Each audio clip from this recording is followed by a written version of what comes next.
Hey guys, it's Crafty Fox, and today I'm going to introduce to you how to use Mineimator. And Mineimator, if you don't know, is a 3D Minecraft animation program, and the good thing about it is that it's free and it's easy to use. The only drawback is that it's for Windows, so if you have a Mac, you can't use it. So anyways, this is the Mineimator homepage, and you can download the default one here, but I would recommend going to the forums right here and go to modding discussion and click on the first link, which is Mineimator community build, and this is by Nimi, and he has his own version, and this has a lot more features than the original one, so I recommend just downloading this. And once you download Mineimator community build, I'm gonna have it right here. It'll be a trial version. It'll say right here if you have it. And what you want to do is just press the star. It says upgrade, and then you're gonna have to get a key. So you just press this button right here, and it goes to a link. And if you want to donate, you can donate, or if you just wanted to get it for free, you just click on this, and you get the key. And then you just copy this, and then you paste it. Then continue, and then you have a full version of Mineimator. So yeah, the reason why you want to register it is because there will be like this watermark that you can't get rid of, so you could just get it for free. So yeah, alright, so let's make a new project. You can name it whatever you want. Just go alpha, and here you're gonna spawn in this world. It looks like Minecraft is just a flat land, and this is the default. And right over here on the sidebar, you can access the project, all the settings, and you can change the background too. Like if you want to have a custom sky, you can have an image here, and you could change the time with this this wheel, and also the rotation of the sun if that matters. And also you could choose to not have clouds, and also the cloud height. You could change moving the Y and how thick the clouds are. You can also change the ground over here. There's many different textures. Like if you want a snowy one, I think that's snow. And yeah, there's different settings here. You can also have the wind, so if you have textures like grass, they can move. Alright, to make a prop, you just go to the top left and click on the Minecraft workbench and select the first button right here, and this is to create a player or a mob, and by default it's just going to show you the Minecraft skin, and you could change it going over here to download from Minecraft user, and you just place your skin. So I already have that, but let's download it again. Okay, and then yeah, you can import your character, and you can also move and pose with it, so you can select the arms, move that around both at the same time, and I'll show you how to animate that later. So the next one is this one. You can import terrain from Minecraft or a schematic file, so you can press that, and let me just import from world, and you just this is just a world I have, and let's just drag some stuff. Oh no, I scrolled out too much. Alright, whatever, let's take this part over here, and you can move this thing, and this will this is basically how much you're gonna import from the height. And yeah, we can import that, and we have our terrain, and you can use this as a background. Now I'm gonna show you how to make the vehicles move in Minecraft. So that's basically the same thing. You can move it up and down, of course, with this thing, rotate it even. Alright, so if you want to import a vehicle like an airplane or a train, just go to terrain button, browse, and then you'll find your schematic file. So let's get the Polar Express, And we have our train over here, and you can move it into position like that, and you have your train. And you can definitely move this in Minecraft. So now I'm going to show you how to use the keyframes. And basically you're just going to select this thing in the timeline so that you have 2 keyframes. So the second keyframe, you could just place it wherever you want, and you could drag it along to make the timeline longer, or you could scroll out to see more of the timeline. Let's go back to here. I could select the keyframe, and you just move it how much you want to do. So let's have it go like over here.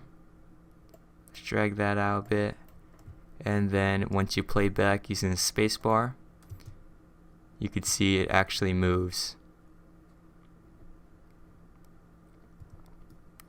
Alright, so once we have that, let's go to the next option. You can import Minecraft items like 3D, and yeah, I never really used this feature, but you can have items like a sword. And what else? There's blocks, so if you want to import individual blocks, you can definitely do that. For example, glass. Import that. I think, yeah, if you can change the value with the data, and then you have all different types of these glass, right? So light blue. And then we have our glass over here. And let me just get the sword out of the way.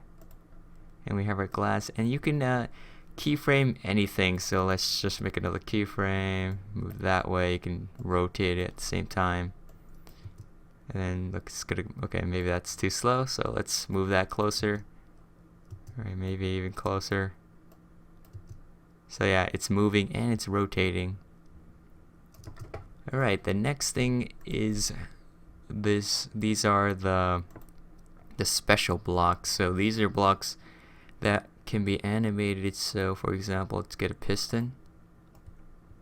I mean, I just figured this out the other day. So once we get our piston, you know, there's a movable part in here. So to move that, let me get this out of the way.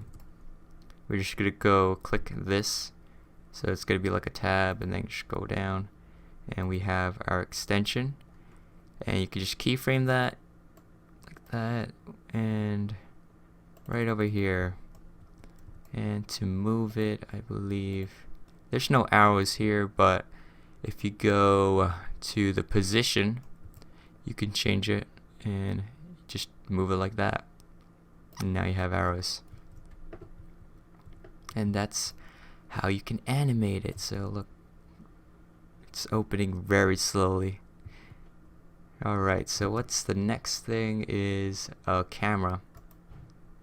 Let's create it, and this is what you're gonna see. You're gonna have another window open up. Let's make this bigger,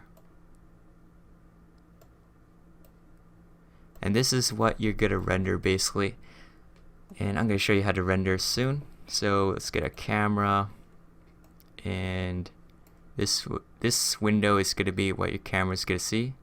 So if you want to pan your camera like that, just click here, select another keyframe, and maybe let's make that closer, and just move across where the camera you want it to go. So then you play it back, and then you could see it like that. Alright, the next thing is a single part. I don't really use these features, so I'm just gonna skip that. Here is an effect that you can use. I guess some of the ones I used was the fire one and the smoke. So for example, if you want a particle, let's go over here, particle attached to your Polar Express train, because you want the steam to come out. So what you're gonna do is parent it. So you can parent it, you just click on it, and you go to parent and select it. So it's the Polar 2, and you'll notice that it goes to a different position, And that's just the way it is. It just inherits something. And we're just going to drag it along to go where we want it to go. So let's go down here. And let's parent it to the funnel of the train. And whenever the Polar Express is going to move, it's just going to follow it. So you can see it's following. And it looks like the steam's coming out of the train. So that's how you parent it. And the next one is lighting. So we could just create that. Here's a point light. There's actually two lights, a point light and a spotlight, I believe. So let's get both of them. So I think the point light is, let me just change the time so that we can see it better. Alright, so this is the point light. And this is the spotlight. So the difference between them is that this has an angle, I believe, while the point light, it just shines in all directions. And you can just move them around. You could do the same thing, make a keyframe, just have it lying around, or you can parent it. So let's parent it actually to the front of the locomotive. So we just go point light properties, parent, polar. It's gonna move somewhere else, so then you have to move it manually. And there is a way to do that without the position moving, and that's by making a new folder. So here we go, we got a light coming out, and then that will follow the train. Alright, so let me show you how to do that. So let's get another point light. Alright, so I just imported another train over here, and we have this spotlight, and I want to parent this with the same position without it changing. So as you can see, if I change the parent to the R160 car, it's gonna move around and you'll be like, where is it? So let's undo that, and I'm gonna show you how to do them both. So what you're gonna do is select the R160 car and the point light, and then press this create a new folder button down in the bottom left corner, and then it'll be one in the same folder, and then you don't have to worry about parenting it since they're both under one folder. And see, if you move it around, it's gonna stick to it and you don't have to reset the position.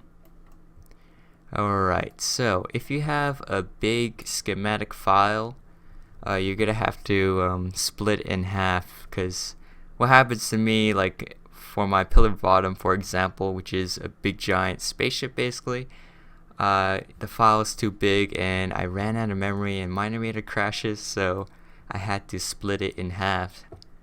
And once you do that, you have to import it separately. So let me see if I have a file. I know for Fleet Week, which is right here, who has a big ship. So I split it into two parts. So these are two parts of a carrier, and aircraft carriers, they're usually a large schematic. Look how huge this is, and this is just half of it.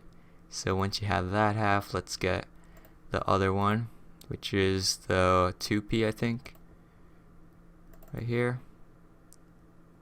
Create, and then we have these two pieces, and the way you want to fix them together, just align them. Alright, so I aligned the ships relatively in the position that I want it to be, and you can see it's huge, and you just want to do it. There's two ways you could do it. The new folder method that I just showed you, and that also works, or you can do the parenting, which could be a little hard to do. And yeah, so if this is too big, you can actually scale it down by clicking on here. So one of the options, and you can scale it down like that, and you have a nice tiny ship. That way you can fit more stuff into one scene. You can see it's a lot smaller now. It looks like a little model, which it technically is. And you notice over here there's other options Like here, you just scale in all directions at the same time. You could just unclick this, and this is how you can warp stuff. And this is probably not what you want to do. What you want to do for that is usually if you're making rigs, or let's make a cube over here. Create that, and then we have a cube. So that's what it's mainly used for, changing the scale of this. So if you want to make a long line like that, you can have that. And right over here, I'm just gonna tell you this right now.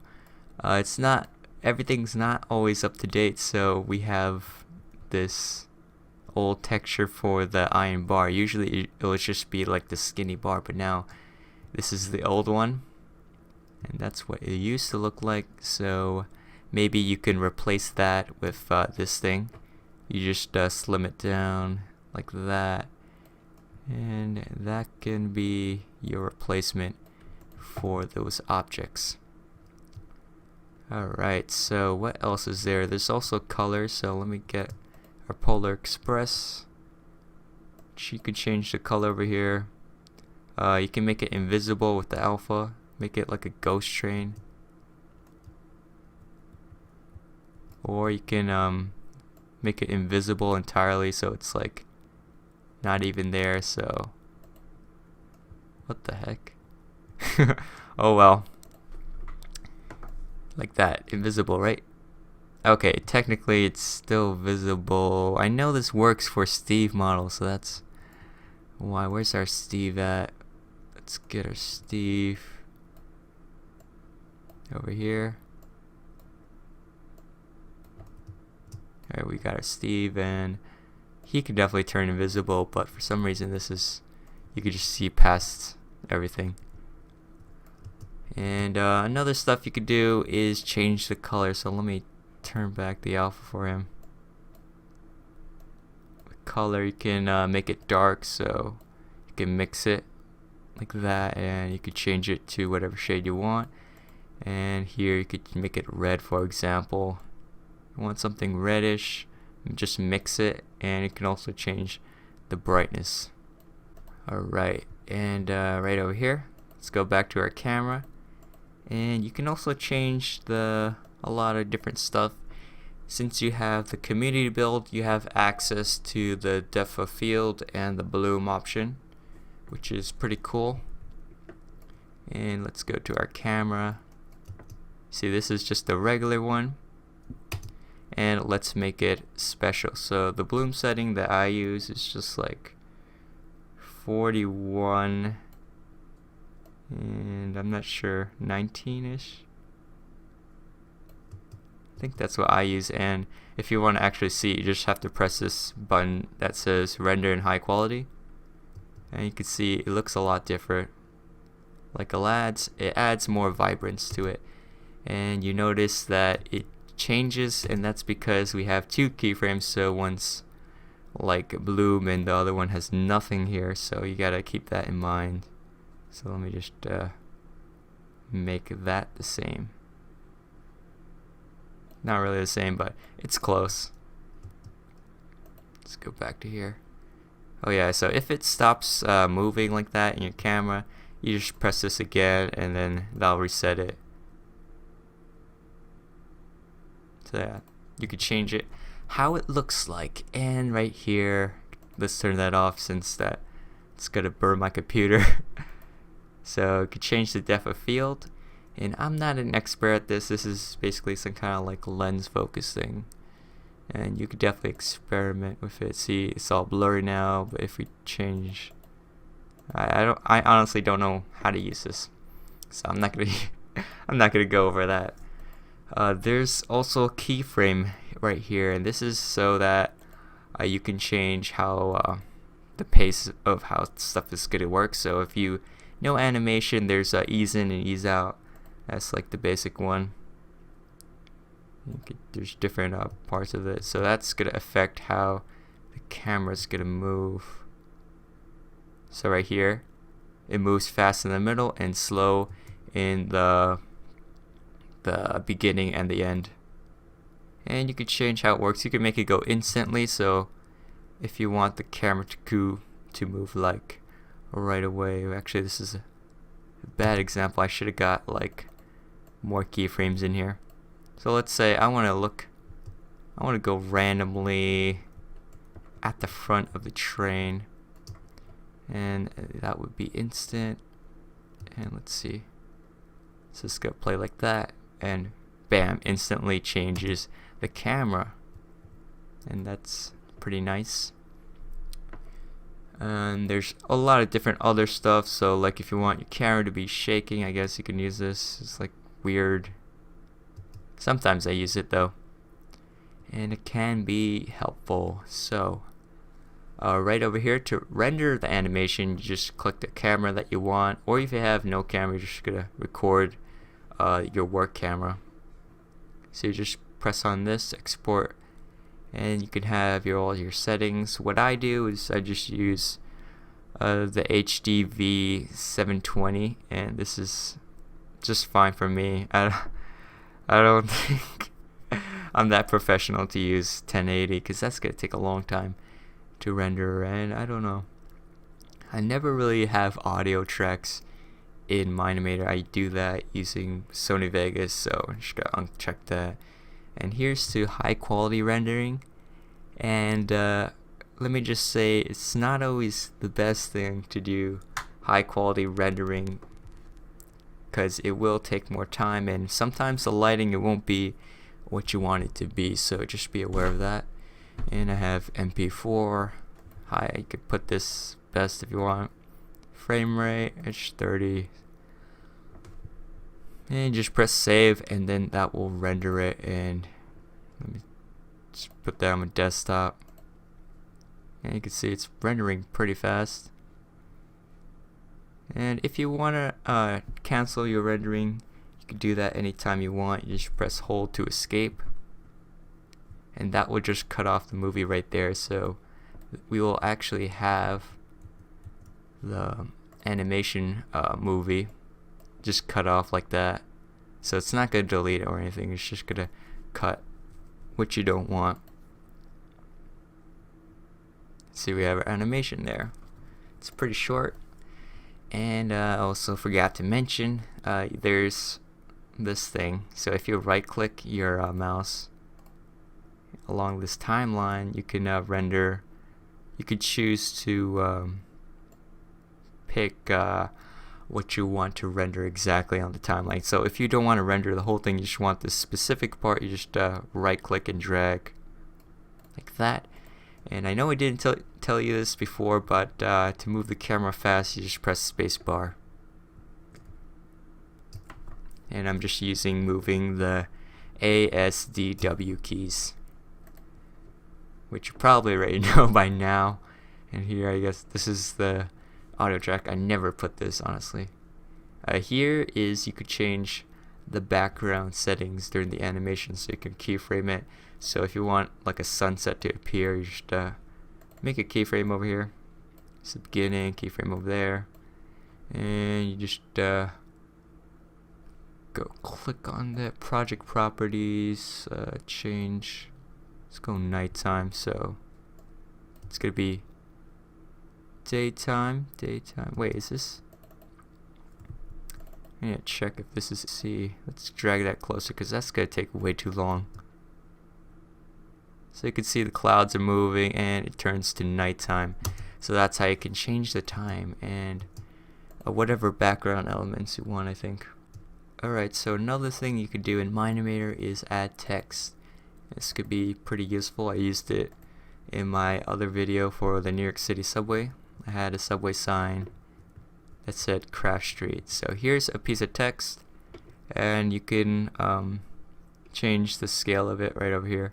Make sure this is enabled and just change it. And over here, you can write whatever you want. So let's say Crafty Fox and hello. And you can change the brightness for the color, make it really white or dark, make it slightly invisible, whatever you want to do with it. And comes with all the standard stuff that you could use, like rotate, for example, And we can actually keyframe it. So let's keyframe one. Let's make it go spin around. So let's go like that, for example. And you see it just spins around like a giant sign. You can see it in the video. That's just one example of what you could do with it. You could do a lot of stuff. And we have our smushed up carrier, which I should probably it just looks weird now. Alright, so what else is there? So if you want to just render a picture, you can also do that. Let's go to our active camera and let's make it render this. Select the high quality render, see what it looks like, and you just press this. You can enable it or unenable it, and just save like that, and you can save, and then you'll have a picture which you can view like that. And that's our render. So right now we're gonna jump on to one of my actual projects that I have. Alright, so here are some of my Mineimator projects. We have our subway, which is called Sunway, a little beach render for the military builders, and a fleet week over there, and here's some Minecraft train animations that I did. So let's go to one of my recent ones, the subway one. You can see there's a bunch of keyframes here. I don't know where the camera went, so let's drag the timeline down, and you can see this is all the keyframes that I have. It doesn't look, I mean, it looks complicated, but it does it's not really that complicated, honestly. So we can just move around, and you can see this is how I made the video.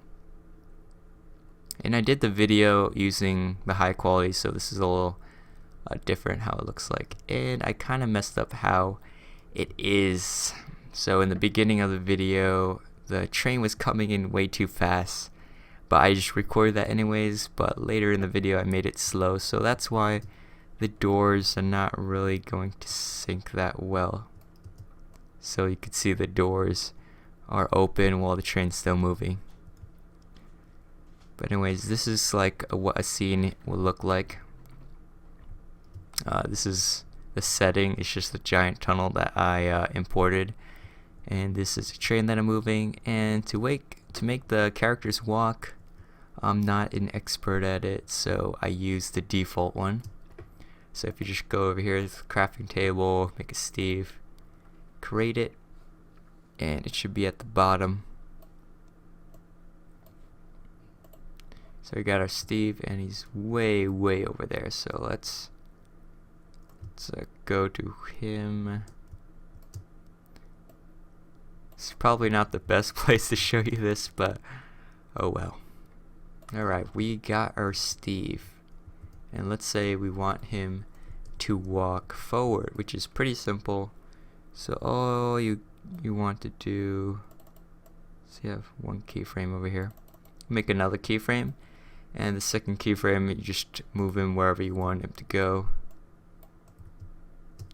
and then you go back to the first one and you press this button, which is the walk, to create walking animation, and that's going to be automatic. So if you play this back, he's going to move, he's going to walk very slowly, and you can also make him run. So just undo that. Let's actually move this closer so it actually looks like he's running.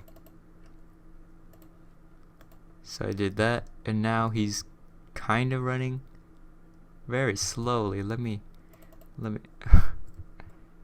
I would have to undo that again, so move that really close. So you could just see the timing without it. Alright, so that's one example, and now he's still running. So once you make one of these running animations, it's gonna be there forever. So you can see there's keyframes under here, and then you have to manually get rid of it. So yeah, that's how I did the characters moving, and you can also do it, you can move him diagonally. So if we rotate him like that, I don't know how this, yeah, you can kind of see how he's moving, not straight but diagonally.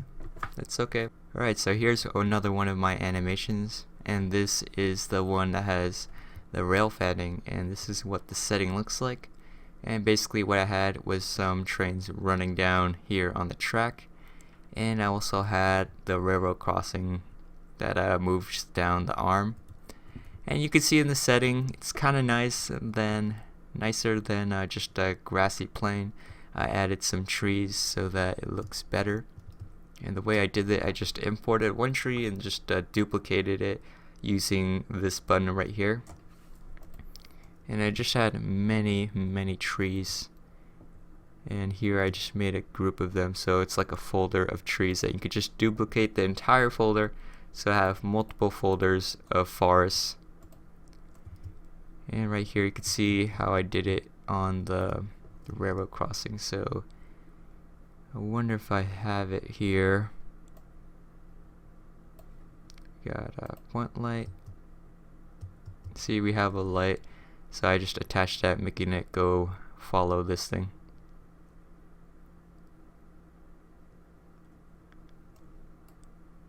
And we have our train here, so right over there it's the Polar Express. You can see it's moving.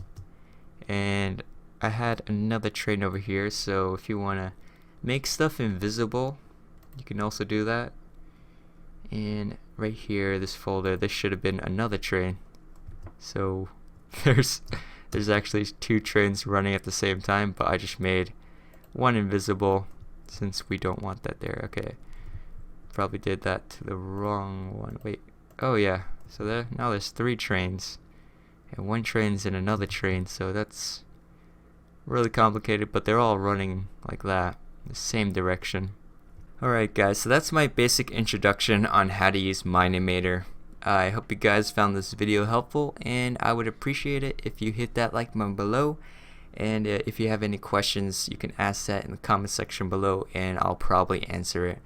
So if you're making your own animations and renders, you should let me know that, because there's not much people who do animations with vehicles in Minecraft, because I feel like I'm like the only person who does it, so it'd be cool if other people did it as well.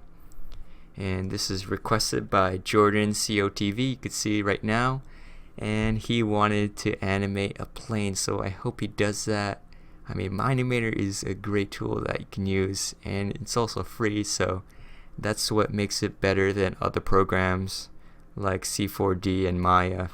You gotta pay for that, and it'll render much faster, and it's also much easier to use. Alright guys, so thanks for watching, and I'll see you guys next time. Bye.